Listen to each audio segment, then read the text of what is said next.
उपध्यायाणम् प्रभो उज्जायाणम् इणमो लोये सब्बसाहूणम् प्रभो लोये सव्वसाहूणम्। पंच परमेश्वरी भगवान की जय। अहिंसामयी वीतराग विश्व धर्म की जय। देवादिदेव 1008 श्री आदिनाथ भगवान की जय। देवादिदेव 1008 चिंतामणि घोर उपसर्ग विजेता श्री पार्श्वनाथ भगवान की जय। देवादिदेव 1008 शासन नायक बाल ब्रह्मचारी भगवान महावीर स्वामी की जय। परम पूजनीय आचार्य श्रोमणि गुरुवर श्री कुंद कुंद महामुनिराज की जय।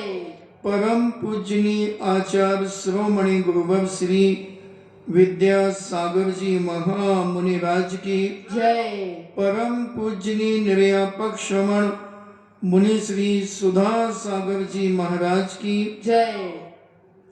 परम पूजनीय 3 करोड़ 9 करोड़ महामुनि राजों की जय। तपोदय अतिशय क्षेत्र की जय। शुल्लक श्री 105 गंभीर सागर जी महाराज की जय।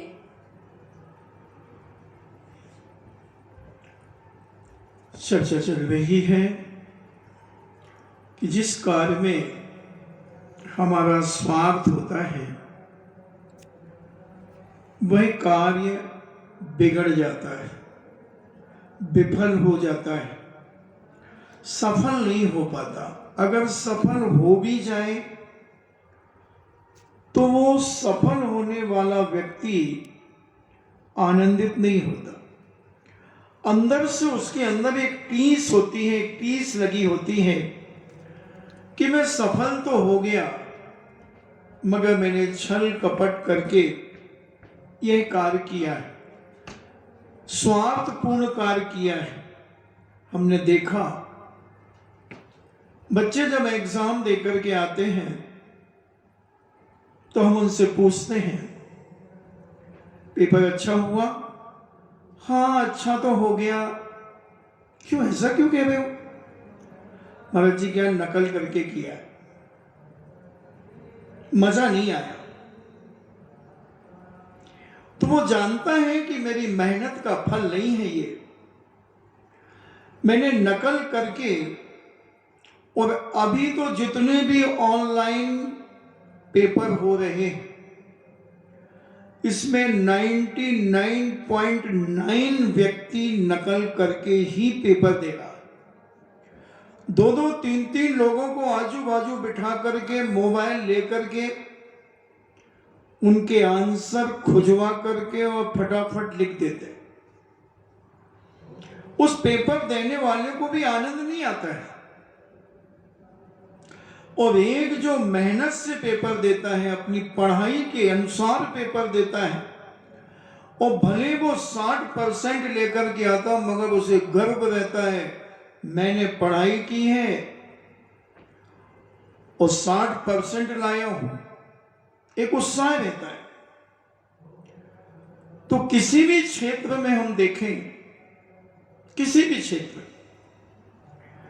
वह दासी सुदर्शन सेठ के साथ स्वार्थ में कार्य कर रही थी, रानी स्वार्थ में काम कर रही थी, कपिला स्वार्थ में कार्य कर रही थी, कोई भी सफल नहीं हुआ। आखिर रानी को अपनी जीवन लीला स्वयं समाप्त करना पड़ी, क्योंकि उसका स्वार्थ की पोल खुल जाती। तो उसने सोचा कि अब मरना ही उचित है, क्योंकि मेरा पाप मेरे अंदर की दुश्चरित्रता प्रकट हो जाएगी। मैं कैसे मुंह दिखाऊंगी 4 लोगों के सामने, कैसे मुंह दिखाऊंगी? कितना बड़ा षड्यंत्र रचा उस दासी ने। चौकीदारियों को धमकाया, कुमार के यहां से पुतले बनवा करके लाई, चौकीदारों को डरा डरा करके अपने कब्जे में लिया, रानी से भी खूब माल ऐंठा, जी भर के जितना लूट सकी रानी को उतना लूटा। क्योंकि पापी आदमी अपने पाप की पुष्टि के लिए धन लुटा देता है धन। बस उसके पाप की पुष्टि होना चाहिए, उसका स्वार्थ सिद्ध होना चाहिए, वो सब कुछ कर सकता है। रानी थी, मगर सुदर्शन सेठ निस्वार्थ था। दूर दूर तक उसका कोई स्वार्थ ही नहीं था। उसका अगर स्वार्थ था तो आत्मिक कल्याण का स्वार्थ था, किसी के विनाश करने का, किसी को फंसाने का चाहता। तो कितनी स्त्रियां प्रभावित हो रही थी, रोज एक स्त्री प्राप्त कर सकता था वह सुदर्शन, एक क्या 10 भी। सुदर्शन को देख करके कौन आकर्षित नहीं था? सर्वांग सुंदर था, हर प्रकार से सक्षम था, मगर वह निस्वार्थ होकर सुदार संतोष व्रत का व्रती था कि अपनी पत्नी के अलावा सारी दुनिया की स्त्रियां मेरी मां होगी, मेरी बहन होगी, मेरी बेटी होगी। देखना, जिसके पास सब कुछ, रूप रंग धन वैभव सब मिला हो और खुद चला करके सामने वाला आ रहा हो, उसके बाद भी उसे ग्रहण नहीं कर रहा, खुद समर्पण हो रहा है अगला आदमी कि हम तुम्हारे चरणों की धूल हैं, मुझे स्वीकार करो, मुझे स्वीकार करो।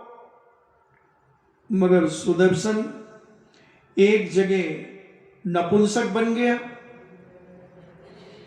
दूसरी जगह काष्ठवत एक लकड़ी के समान हो गया। रानी ने सारी रात दुराचार करने का प्रयास किया, मगर सुदर्शन का बाल बांका नहीं कर पाई, सुदर्शन को आकर्षित नहीं कर पाई। सुदर्शन ने मन में संकल्प कर लिया कि अगर इस उपसर्ग से बच गया तो मैं सच्चा मुनि बन जाऊंगा। अभी तो ग्रस्त था, बेटा था उसका सुकांत, पत्नी थी उसकी मनोरमा, सब कुछ था, चाहता मिल रहा था, रानी समर्पित थी, मगर व्रती था, ब्रह्मचर्य व्रत था, इसलिए उसके मन में रंच माधवी पाप प्रकट नहीं हुआ। कल अपन ने बड़े विस्तार से इसकी चर्चा समझी थी और रानी ने पूरी कोशिश की, रानी भी नहीं प्राप्त कर सकी और रानी ने अपना दुराचार छुपाने के लिए सुदर्शन के ऊपर कलंक लगा दिया, अपने वस्त्र फाड़ लिए, शरीर नोच लिया और चिल्लाई रोई, सुदर्शन के लिए फांसी या जल्लादों के द्वारा टुकड़े टुकड़े 100 टुकड़े कर दो, इसके राजा की घोषणा थी, 100 टुकड़े कर दो। किसी कथा में आता है कि फांसी सूली पे चढ़ा दो, फांसी लगा दो। इसकी इतनी हिम्मत, हम तो इसे सदाचारी मानते थे, सारे सेठों में श्रेष्ठ मानते थे, मगर ये इतना पापी। राजा ने आओ देखा ना ताओ, ये तो विचार करना चाहिए था कि सुदर्शन आया कैसे, और चलो इसके वस्त्र कहां है। वस्त्र तो शमशान में थे उसके, वो तो वस्त्र उतार करके शमशान में मुनिवत खड़ा था ध्यान में। राजा को ये तो विचार करना था कि भाई पूरे राजमहल में कपड़े तो धुलवाते उसके, मगर क्रोध अंधा होता है। राजा इतना क्रोध में आ गया, इतने अहंकार में आ गया कि सुदर्शन सेठ के 100 टुकड़े कराने के लिए तैयार हो गया। अपनी रानी को सती मान रहा था, सावित्री मान रहा था। और जब उस शमशान में, उस मरघट के स्थान पर जब उसे फांसी के लिए ले जाया गया, तो फांसी माला बन गई, खंजर चलाए गए, माला गले में बढ़ती गई। जब चर्चा राजा तक पहुंची, राजा चरणों में नतमस्तक हो गया। और रानी के पास जब खबर गई कि सुदर्शन के टुकड़े टुकड़े नहीं हुए हैं, उसको तो माला माल कर दिया है माला ने,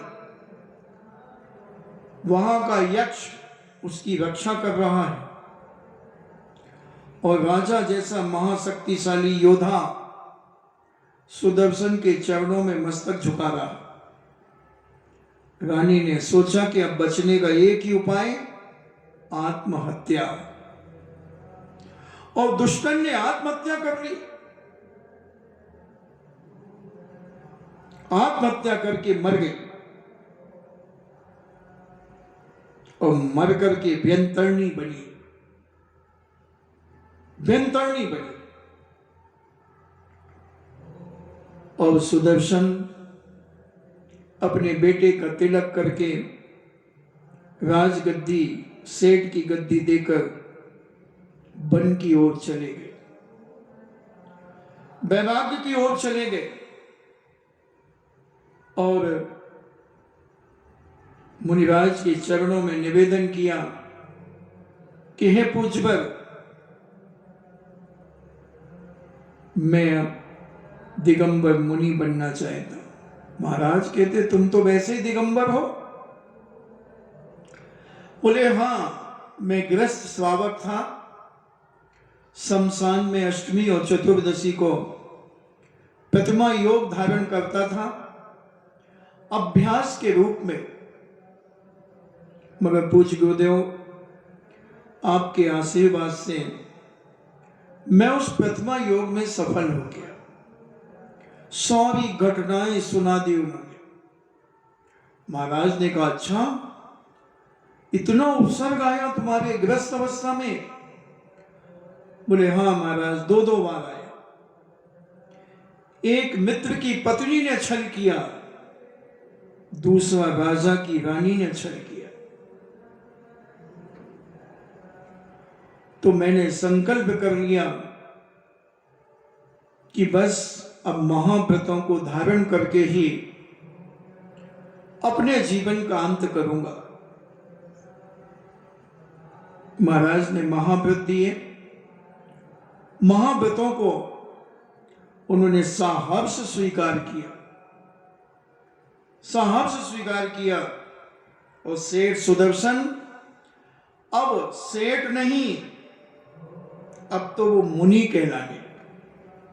सुदर्शन मुनि। पटना के पास कोई स्थान है, वहां से वो मोक्ष गए हैं, मैं बताऊंगा।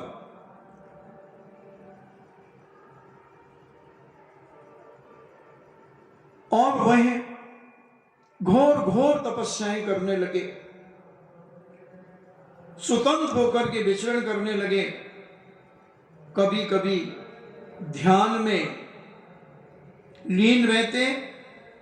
अष्टमी चतुर्दशी की तिथियों में रात्रि के समय प्रायः शमशान में चले जाते, मरघटों में चले जाते। मरघट का एक आनंद ही अलग होता है।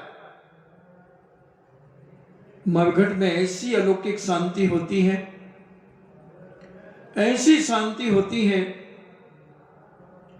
और उसके बाद जब हम ध्यान में बैठते हैं, सामायिक करते, तो पता ही नहीं चलता कि मरघट में कितने बज गए। मैं बैठा हूं, सोया हूं मैं मरघट में।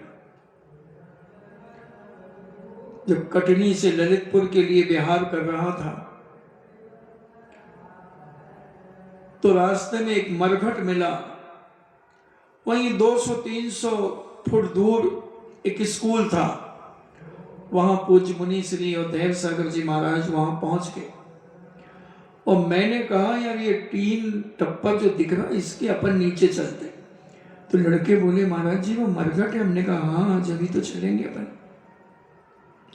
वहां से महाराज ने आवाज लगाई, गंभीर सागर वो मरघट है, वहां मत जाना। मैंने कहा महाराज मैं यहीं रहूंगा आज। अब लड़के कहे, महाराज जी नहीं, यहां नहीं। मैंने कहा तुम तखत ला रहे हो, नहीं तो मैं अभी दुपट्टा बिछा के बैठू। वो तखत लेकर के आ गए। तो वो जो 4 खंबे होते हैं ना, उसी खंबे से सटा करके मैंने तखत लगवाए। और हमने कहा तुम सब जाओ, अब हम प्रतिक्रमण और सामायिक करेंगे। और सारे भाग गए और अंधेरा हो गया। गर्मी का समय था, 8 बजे करीब चतुर्मास के लिए ललितपुर आ रहे थे। 8 बजे अंधेरा हो गया। अब कोई भी चू चपाट करने वाला कोई नहीं। और मुझे तो ऐसा आनंद आ रहा है कि बस हे भगवान, कई दिन यहीं रुक जाओ। जब रात को 9 बज गए, तो एक लड़का आया, बोले महाराज जी चलो ना स्कूल के कमरे में। मैंने कहा यहीं। फिर हिम्मत करके 2-3 लड़के बोले, हम भी यहीं सोएंगे, आपको अकेले नहीं सोने देंगे। हमने क्यों, कोई भूत उठा के ले जाएगा मेरे को, कोई व्यंतर ले जाएगा। मैंने कहा मैंने दोस्ती कर ली सब यहाँ के व्यंतरों से, कोई दिक्कत नहीं, कोई परेशानी नहीं। फिर 25 लड़के पूरे चारों तरफ सो गए रात्रि में। तो शमशान का एक सन्नाटा बड़ा आनंददायी होता है। जितना एकांत में सामयिक ध्यान किया जाता है, वही कर्म निर्जरा का कारण होता है। अपार निर्जरा होती है। इसलिए कहा, घर में माला फेरने से 100 गुना फल, मैदान में माला फेरना, ऐसा पूरा विवरण दिया। जंगलों पहाड़ी पर फेरना, नदी के किनारे फेरना, शमशान में फेरना, और फिर अंत में जिनालय में फेरी हुई माला का अनंत गुणा फल है, अनंत गुणा फल। मगर भगवान के सामने मत बैठ जाना माला फेरने के लिए, नहीं तो तुम्हारी पीठ के दर्शन नहीं करेगा पीछे वाला, तुम्हें दर्शनावरणी कर्म का बंद होगा। दूर बैठो, साइड में किनारे बैठो, सामने का रास्ता पूरा खोलना चाहिए। कई लोग दर्शन करने वाले यूं खड़े हो जाते हैं, भगवान के सामने जाप करने लगते हैं। तो जो सामने से दर्शन करने आ रहा पीछे से, वो तुम्हारी पीठ के दर्शन करेगा, तुम्हें दर्शनावरणी कर्म का बंद होगा। दर्शन करो, वो भी साइड में, कभी सामने से दर्शन करना ही नहीं चाहिए। इन्हें भगवान की दृष्टि और तुम्हारी दृष्टि सामने नहीं होना चाहिए। पूज्य सकल कीर्ति महाराज ने प्रश्नोत्तर सावकाचार के अंदर लिखा कि हमेशा दाएं और बाएं से दर्शन करना चाहिए भगवान के, बिल्कुल सामने आकर के दर्शन कभी नहीं करना चाहिए, शुभ नहीं माना गया।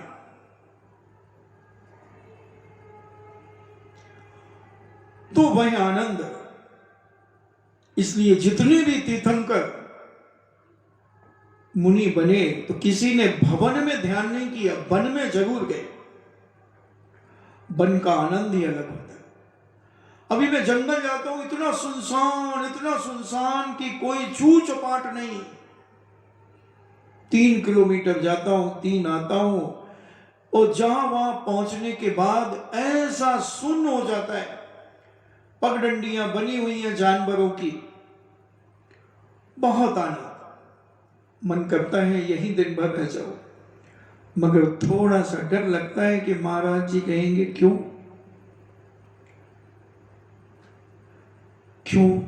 वहां क्यों अकेले। क्योंकि आज के समय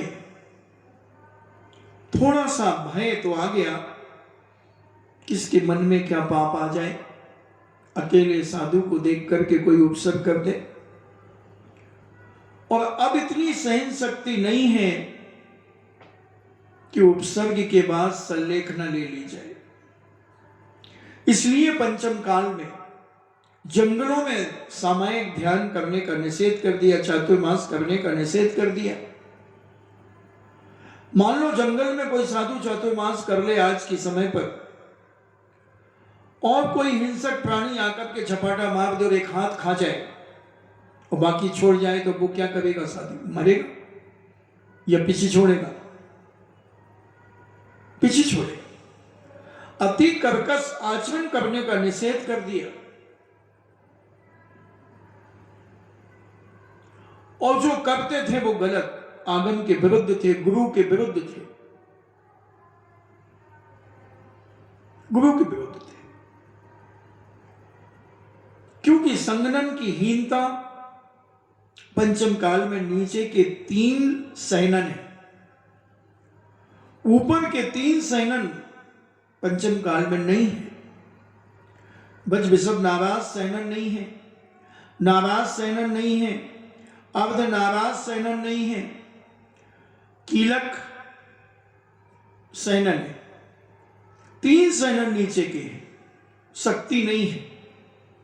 इसलिए पूज्यदेव ने कहा कि चतुर्थ काल में जो मुनिराज 1000 वर्ष में जितने कर्मों की निर्जरा करते थे, तो आज पंचम काल में उन्हीं भावों के द्वारा 1 वर्ष में उतनी कर्मों की निर्जरा कर सकते हैं।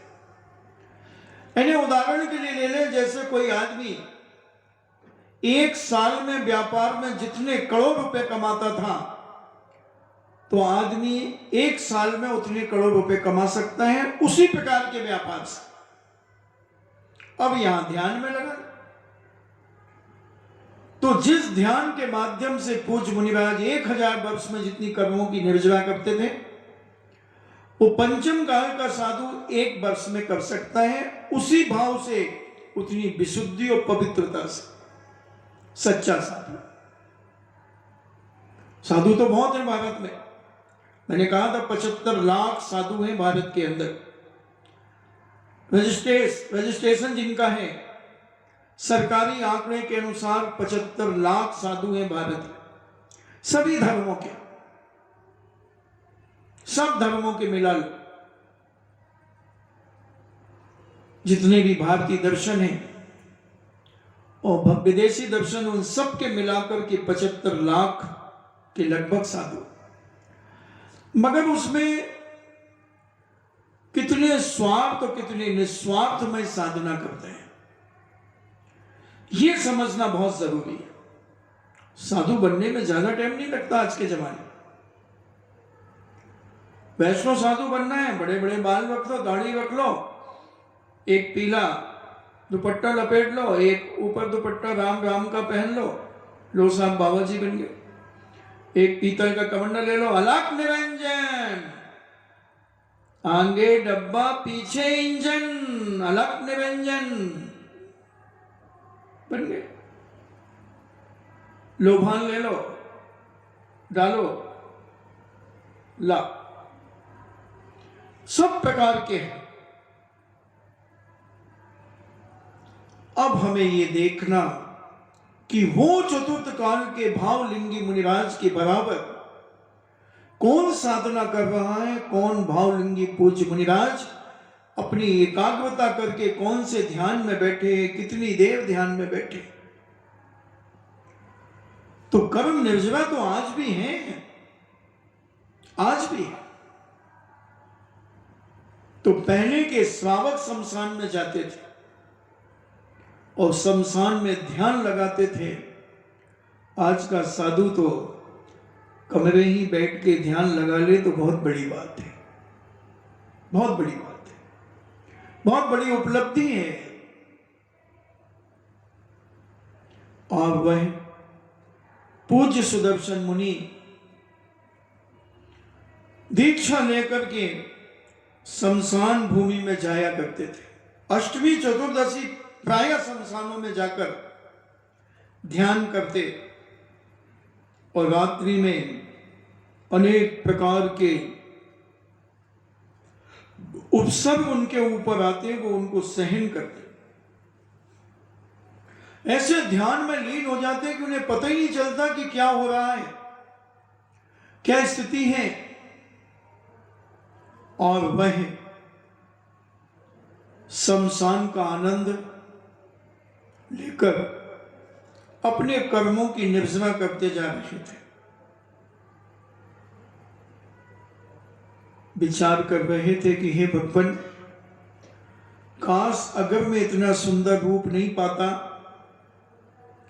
तो मेरे ऊपर ये उपसर्ग नहीं आते। जैसे सीता ने विचार यही तो किया था। सीता के जीव ने जब अवधि ज्ञान से जाना कि रावण कहां है, नरकों में, तब वह रावण के पास गई और रावण कहता है कि मुझ पापी ने आपके ऊपर बुरी दृष्टि की। तो सीता कहती नहीं, न मैं इतनी सुंदर होती और न तुम्हारी दृष्टि खराब होती। गलती तो मेरी है कि मैं इतनी सुंदर थी। सम्यक दृष्टि कभी दूसरों के ऊपर दोषारोपण नहीं करता, वो अपने ऊपर दोषारोपण करता है कि मेरी गलती थी, मेरी गलती। अब बताओ, उसके सुबह नाम कर्म को उदय से शरीर मिला था, वो क्या कर सकती थी बेचारी? पूर्व जन्म में भक्ति की थी, भक्ति करने से सुंदर रूप की प्राप्ति होती।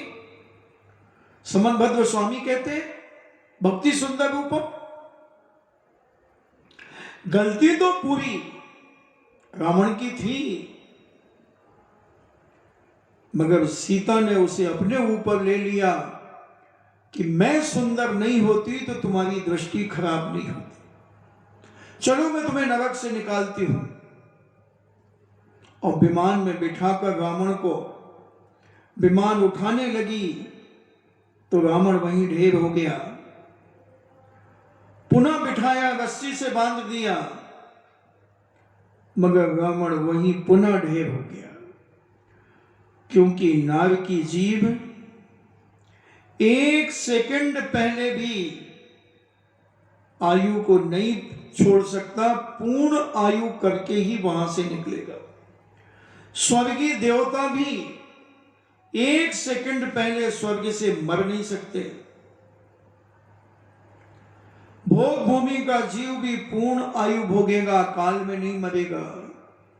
एक को जमाई आएगी, एक को छींक आएगी, दोनों पति पत्नी मरण को प्राप्त हो जाएंगे। केवल ये मनुष्य लोक के लोग आत्मघात कर सकते हैं, अकाल में मर सकते हैं, मरते हैं, मगर भोग भूमि का, स्वर्ग का और नरक का जीव पूर्ण आयु भोग करके वहां से मरण करता है।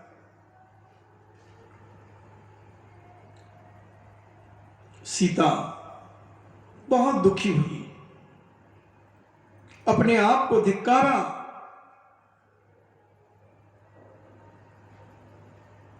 और इधर सुदर्शन मुनि घोर घोर उपसर्ग सहन करते हुए अपनी साधना में रत हैं। जब कर्म निर्जरा करने का लक्ष्य जब साधु बना लेता है,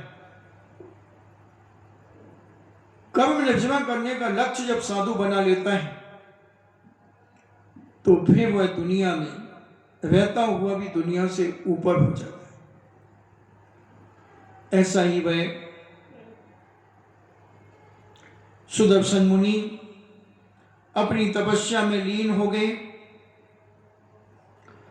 यत्र तत्र विचरण करने लगे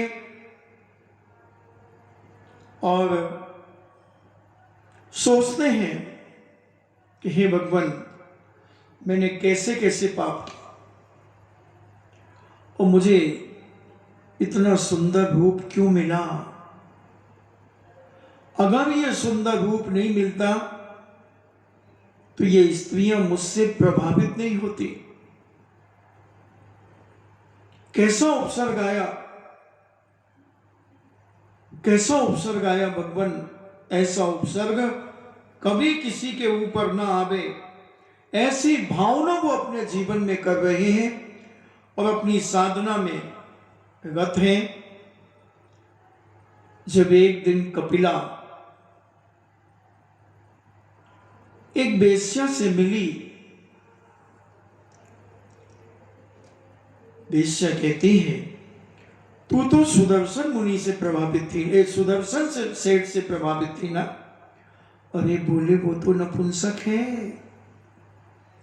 मैंने बुलवा तो दिया था उसे अपने घर पे, मगर वो चला गया नपुंसक कह करके। अरे मैं क्या, रानी भी उसे नहीं पा पाई। वेश्या कहती है, दुनिया में कोई पुरुष अभी ऐसा नहीं बना जो मुझे देख करके प्रभावित ना हो।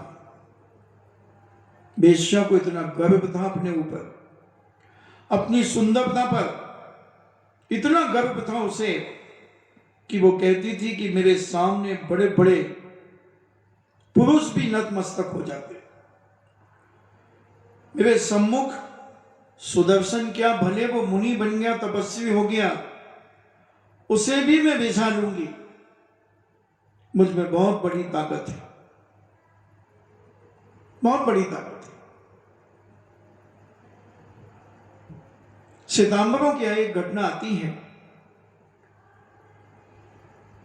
कि एक स्थूल भद्र अपने गुरु से कहते हैं, गुरुजी मैं कोषा वेश्या के कोठे में चातुर्मास करूंगा, वेश्या के घर में मतलब चातुर्मास करूंगा, वेश्यालय में चातुर्मास करूंगा। और पहले उस वेश्या के पास वो जाते थे साधु बनने के पहले।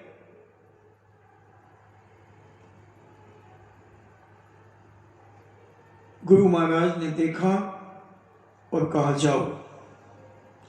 एक शिष्य ने कहा, गुरुजी मैं शेर की मांद में यानी शेर की गुफा में चातुर्मास करूंगा। गुरुजी ने कहा जाओ। तीसरे ने कहा मैं कुएं के पाट के ऊपर चातुर्मास करूंगा और 4 महीने ध्यान में बैठूंगा। और बड़े बड़े कुएं होते थे, एक झोंका आ जाए तो कुएं में समा जाए। तीनों चले गए।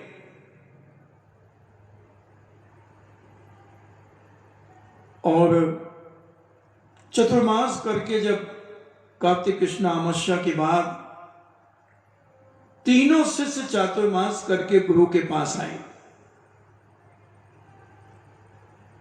गुरु ने पहले शिष्य को कहा, वाह तुम बहादुर, जो कुएं के पाट के ऊपर जिसने चातुर्मास किया था उससे कहा तुम बहादुर हो, और जिसने शेर की मांद में चातुर्मास किया था उससे कहा तुम वीर हो, शक्तिशाली हो।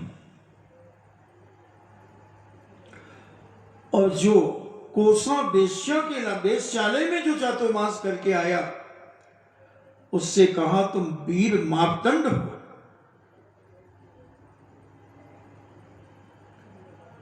तो जिसने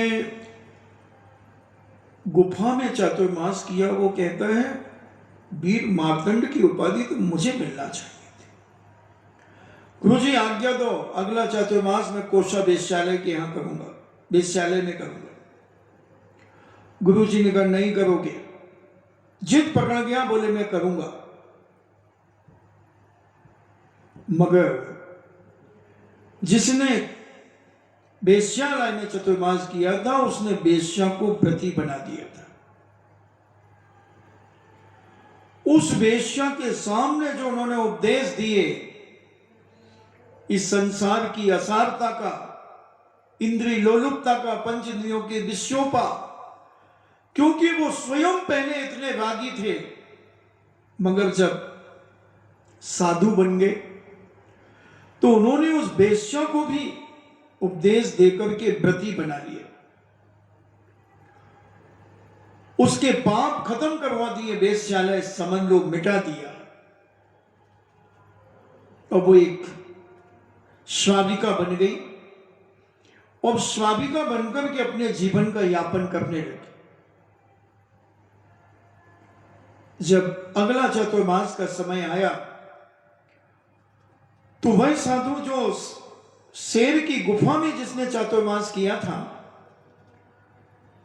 वह कहता है मैं वेश्यालय में जाकर के चातुर्मास करूंगा।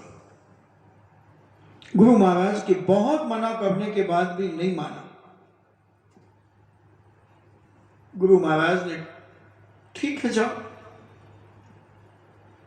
और गए तो वेश्या को मालूम चला कि एक साधु मेरे यहां पुनः चातुर्मास के लिए आ रहा है। उसने कहा इसकी परीक्षा लेना चाहिए कि ये साधु है या वासनालु है।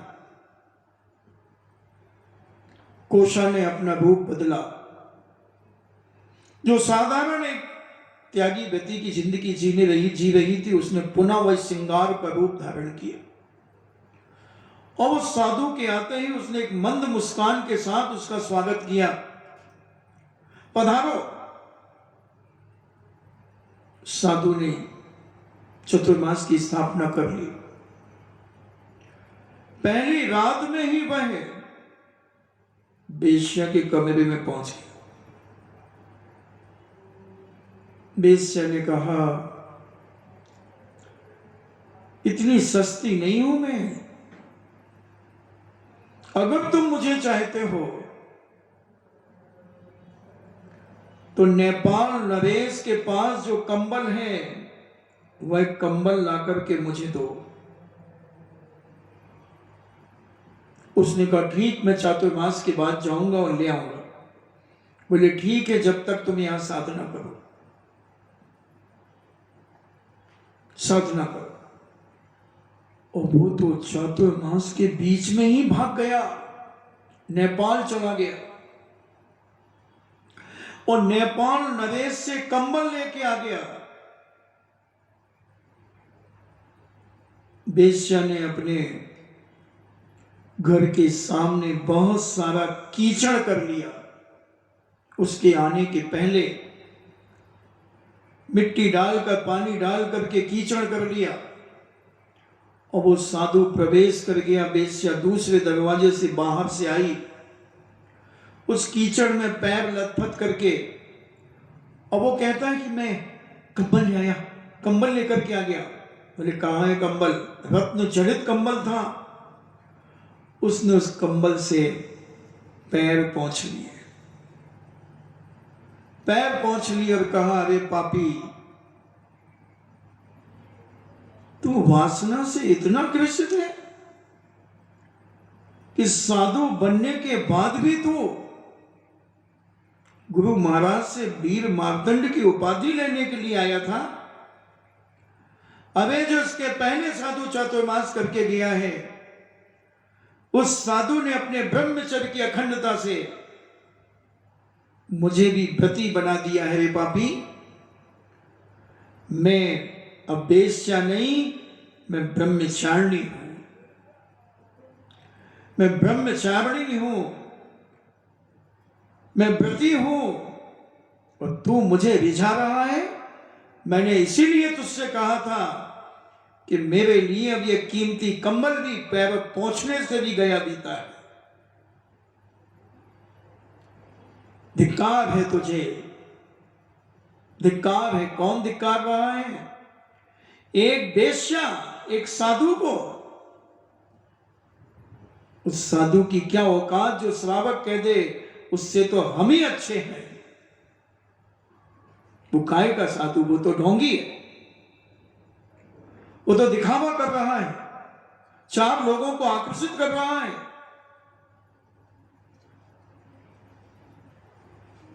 और वेश्या ने उसे जो उपदेश दिया,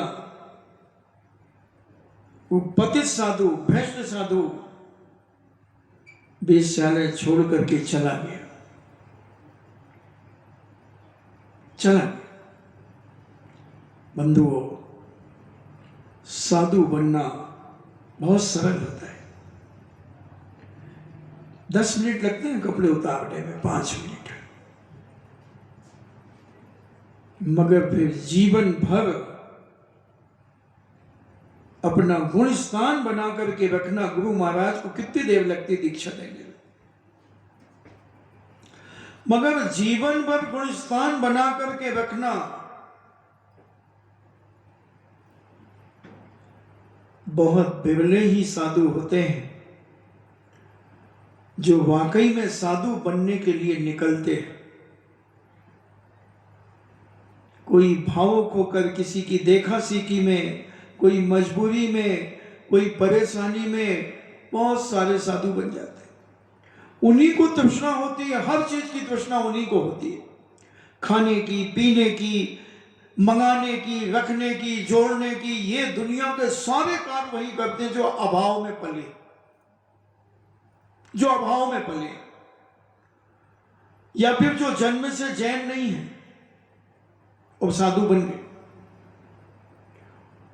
या फिर जो अभाव में पले हैं उन्हें हर चीज की तृष्णा होगी, और जो सब तरफ से संपन्न थे और साधु बने उन्हें किसी चीज की तृष्णा नहीं होती, न खाने की, न पीने की, न देखने की, न सुनने की, न सूंघने की, न कुछ लगाने की, न कुछ करने की नहीं। बस उन्हें तो लगता है हे भगवान मेरा कल्याण कैसे होगा, मैं अपने आप को कैसे सदमार्ग पर बढ़ाता चलूं, सदमार्ग पर बढ़ाता चलूं और जीवन का उत्थान करता चलूं, प्राणी मात्र के कल्याण होता रहे, प्राणी मात्र की रक्षा होती रहे। ऐसे भाव होते हैं पूज्य बरों के। ऐसे ही भाव हमारे पूज्य सुदर्शन मुनिराज के, ऐसे ही भाव सुदर्शन मुनिराज के हो रहे हैं। और पूज्य सुदर्शन मुनिराज अपनी साधना रत हैं, निकल गए जंगल जंगल जंगल जंगल विहार करते करते एक बहुत बड़ी शहर में पहुंच गए। वहां से विहार करते करते करते करते उस जन्मभूमि की नगरी में जब आए तो वही वेश्या सुदर्शन मुनि को आते हुए देखती है और कहती है, अच्छा तू अपने आप को नपुंसक कहता था, रानी भी तुझे नहीं रिझा पाई। मेरा नाम बसंत सेना है। एक बार जिसकी दृष्टि मेरे ऊपर पड़ जाती है वो मेरा हो जाता है, वो मेरा हो जाता है। मैं देखती हूं तुझे। कपिला ने मुझे चैलेंज किया है, रानी तो मर गई, मगर कपिला ने मुझे जो चैलेंज किया उस चैलेंज को मैं स्वीकार करती हूं। और उसने मुनिराज का पड़गाहन करने के लिए खड़ी हो गई। कौन? वेश्या। और पूज्य मुनिराज तो स्वामिका समझ करके चले गए, स्वामिका समझ करके चले गए। पड़गाहन हो गया और तीसरी मंजिल पर ले गई, वो दरवाजा बंद कर दिया। जंगल से मुनिराज आते थे और उसने हर प्रयास किया, 3 दिन तक मुनिराज को अपने कोठे में बंद करी रही, मगर मुनिराज काष्ठपथ, काष्ठ समझते ना, लकड़ी, जैसे एक डंडा, डंडा को जैसे गिरा दो, उठा दो, पटक दो, कुछ भी कर दो, मुनिराज एक काष्ठपथ हो गए। ऐसे कायो स्वर्ग में लीन हो गए कि शरीर से कोई ममत्व भाव खत्म हो गया, शरीर से ऊपर उठ गए, ऊपर उठ गए। और वेश्या ने अपने सारे हाव भाव प्रकट कर दिए। जितनी वेश्या की ताकत थी वो सारी ताकत उसने लगा दी, मगर सुदर्शन मुनि को रिझा नहीं पाई। अरे जब गृहस्थ अवस्था में रानी नहीं रिझा पाई, कपिला नहीं रिझा पाई, तो फिर अब तो साक्षात दिगंबर मुनिराज बन गए थे। 28 मूल गुणों का पालन कर रहे थे। किसकी हिम्मत थी कि कोई उन्हें रिझा ले, किसकी हिम्मत थी कि उन्हें कोई फंसा ले। उन्होंने तो ग्रस्त जीवन में रहकर के ही ऐसी कठोर तपस्या करना शुरू कर दिया था। अखंड ब्रह्मचर्य का पालन करते हुए ग्रस्त जीवन जी रहे थे।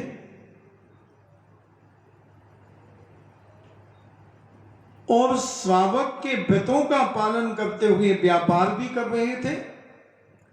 रत्नों का व्यापार था बहुत बड़ा, मगर जब उस समय उन्हें कोई डिगा नहीं पाया, तो अब क्या डिगाएगी वो वेश्या। 3 दिन तक कल्पना करना बंधु, एक स्त्री एक पुरुष का क्या कर सकती है 3 दिन तक। मगर मुनिराज न मन से विचलित हुए, न वचन से विचलित हुए, और न काय से विचलित हुए। और वो सबसे ज्यादा सुंदर नारी अपने आप को समझती थी कि मेरी सुंदरता के सामने किसी कोई सूरमा ऐसा नहीं है जो मुझसे प्रभावित ना हो, जो मुझसे आकर्षित ना हो और मेरे बस में ना आ जाए। उसका ये अहंकार था, उसका ये स्वार्थ था, मगर वो कुछ नहीं कर सकी। जब थक गई, चूर चूर हो गई थक करके, चूर चूर हो गई थक करके, तब मुनिराज के चरण पकड़ करके निवेदन करती है कि हे पूज्यवर, मुझे तारो, मुझे तारो।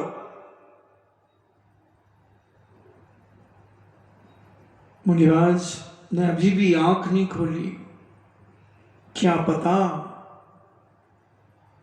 त्रिया चरित्र, क्या पता। जब हर तरफ से उन्होंने अनुभव कर लिया कि अंदर से भीग गई है, अंदर से तड़प रही है अपनी वेदना, इसकी बिलख रही है, अंदर की वेदना तड़प रही है, इसे वो सारे पाप अपने याद आ रहे हैं कि मैंने अपने जीवन को कितना दुराचार में बनाया, कितना निकृष्ट में बनाया, और मैं एक साधु को रिझा रही हूं, एक साधु को मैं अपने जाल में फंसा रही हूं। मगर धन्य है पूज्यवर साधु कि तुमने मेरे ऊपर आंख उठा करके भी नहीं देखा, मैंने ही अपने 3 दिन तक जो पाप तुम्हारे साथ करने का प्रयास किया, मगर तुम्हारी कहीं से भी अनुमति नहीं थी। न मन से अनुमति थी, न वचन से थी, न काय से थी। मैंने पूरे प्रयास करने के बाद भी आप सफल हो गए और मैं विफल हो गया। आप सफल हो गए, आप जीत गए, मैं हार गई। मैं आपके चरणों में नतमस्तक होती हूं। हे महामुनि, हे महामुनि, मुझे भी इसी धर्म मार्ग में बढ़ाने की आज्ञा दीजिए, बढ़ने की।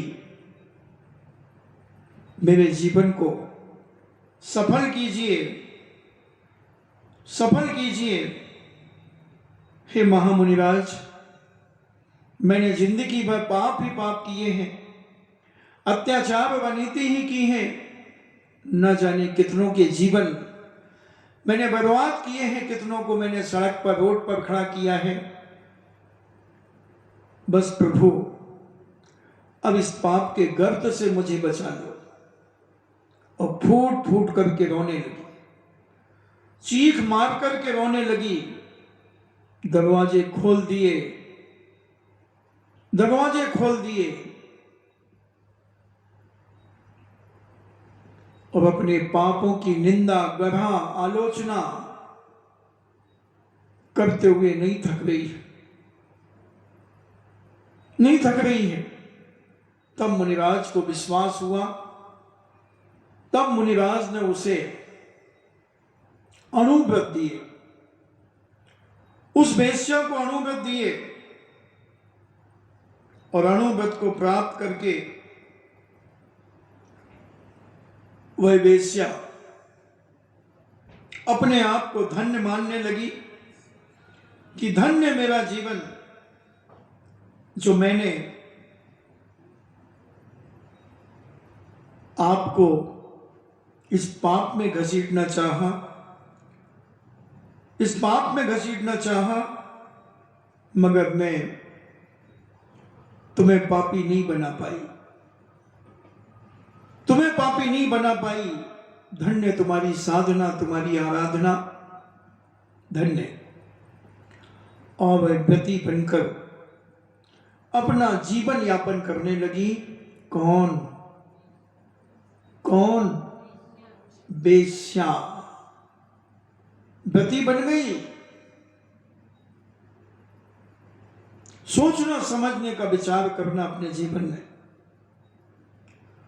और मुनिराज वहां से बिहार करके इस रानी ने, जो व्यंतरणी बन गई थी, इसने भी मुनिराज के ऊपर घोर उपसर्ग किया, घोर उपसर्ग किया। मगर मुनिराज उस वेश्या के उपसर्ग से, उस व्यंतरणी के उपसर्ग से भी डरे नहीं, डरे नहीं।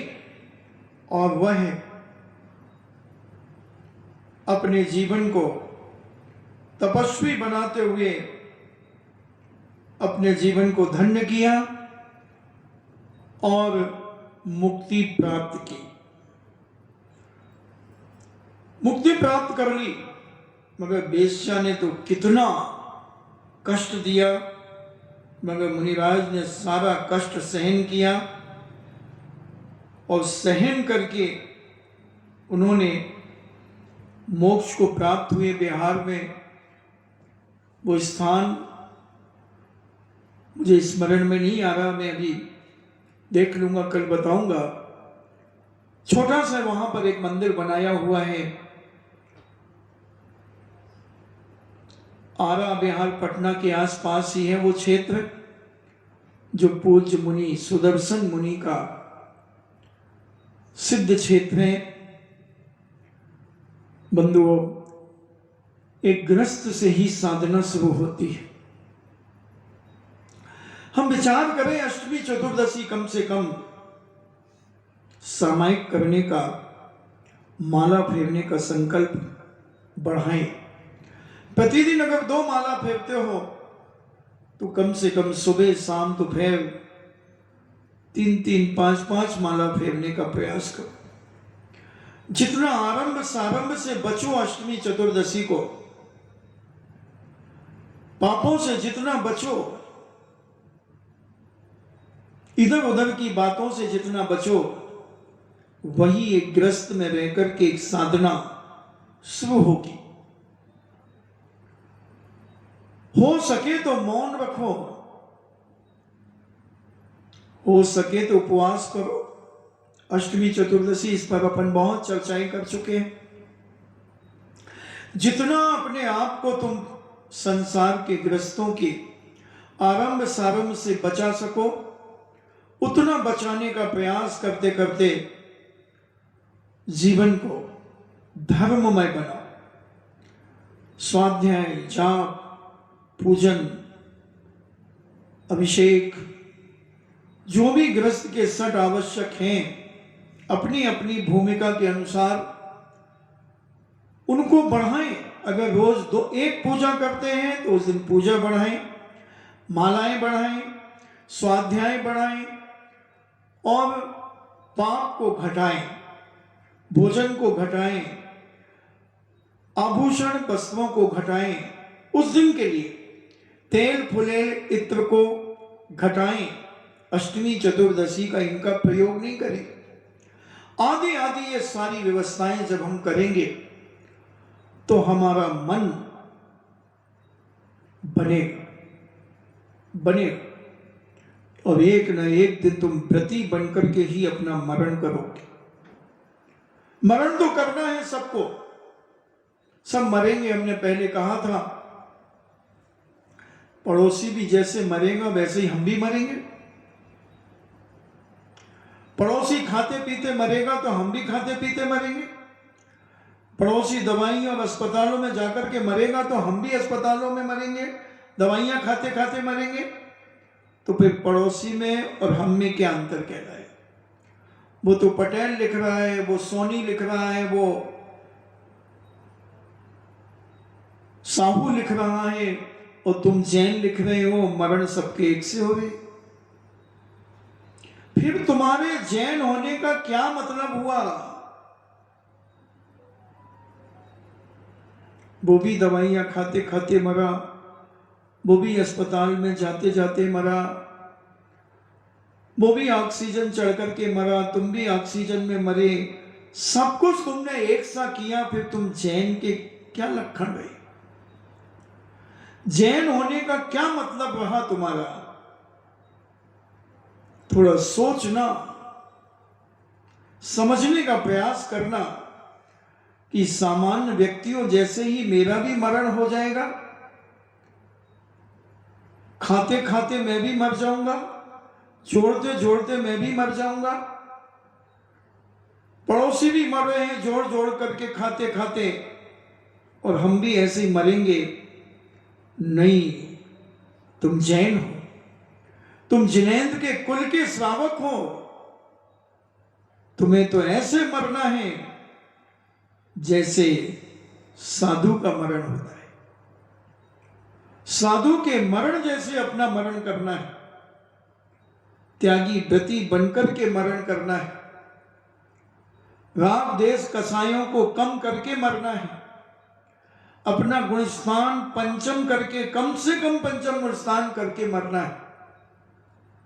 मरना ही है।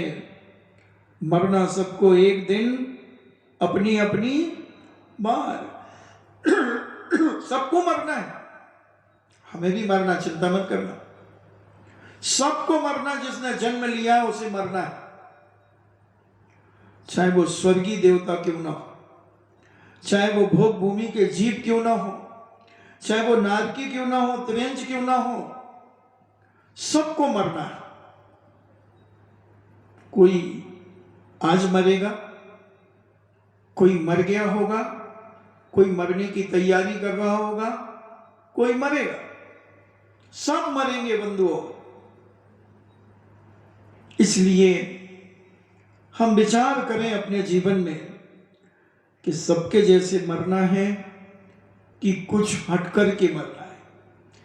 बाल बाल मरण करना है कि बाल पंडित मरण करना है, कि पंडित मरण करना है कि पंडित पंडित मरण करना है। पंडित पंडित मरण तो अनंत भगवान का होता है, पंडित मरण मुनिराजों का होता है, और बाल पंडित मरण व्रतियों का होता है। और बाल मरण सम्यक दृष्टि का होता है, बाल बाल मरण मिथ्या दृष्टि का होता है। बोलो कौन सा मरण करना है? बाल पंडित मरण करके मरो, छोटे पंडित बन करके मरो, छोटे मुनि बन करके मरो, कुमार मुनि बन करके मरो, तब कहीं इस मनुष्य पर्याय की सार्थकता है बंधुओं। नहीं तो टके शेर भाजी टके शेर खाजा और अंधेर नगरी चौपट राजा, कुछ नहीं होने वाला। इसलिए मन को मारो। महाराज को दिखता तो है नहीं तो उसको तो इतना मारे इतना पीटे जिसका कोई हिसाब नहीं। तो मन को नहीं मार पाते तो मन की तरंगों को मारना शुरू कर दो। जो ये तरंगे उठती हैं मन में, उनको दबाने का प्रयास नहीं, उनको मिटाने का प्रयास करो, उनको मिटाने का प्रयास करो। आपका समय हुआ तो हम समझें अपने जीवन में कि हे भगवान,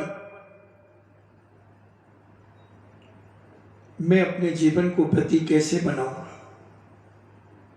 और व्रती बनना है, अगर तुम जैन सम्यक दृष्टि स्वावक स्वामिका हो तो तुम व्रती बनकर के ही मरना। और मैं तो कहता हूं अगर मिथ्याज भी तुम्हारे अंदर है तो तुम द्रव्य व्रती बन जाना, तो भी तुम्हारी दुर्गति नहीं होगी। द्रव्य ऊपर ऊपर से, अंदर से सम्यक दर्शन प्राप्त नहीं हुआ, मगर फिर भी व्रती बनकर के तुम्हारा मरण होगा तो तुम दुर्गति नहीं जाओगे, द्रव्यलिंगी रहोगे। द्रव्यलिंगी मगर सदमार्ग मिल जाएगा। मिथ्यात्व के साथ भी मरोगे मगर द्रव्यलिंगी होकर के मरोगे, यानी दिव्य व्रत धारण करके मरोगे, तो भी तुम्हारी दुर्गति नहीं होगी, सदगति ही होगी। इन्हीं मंगल भावना के साथ सबकी आत्मा परमात्मा बने। जन्माणी स्तुति।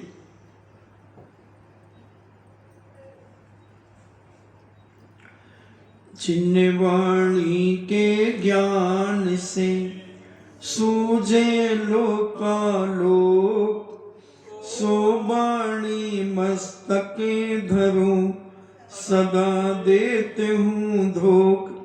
हे जिन वाणी भारती, तो है जपो दिन रैन, जो तेरो सरना गहे, सो पावे सुख चैन। देव भजो अरिहंत को, गुरु सेवा निर्ग्रंथ, दया धर्म पालो सदा, यही मोक्ष का पंथ। 9 बार नमोकार।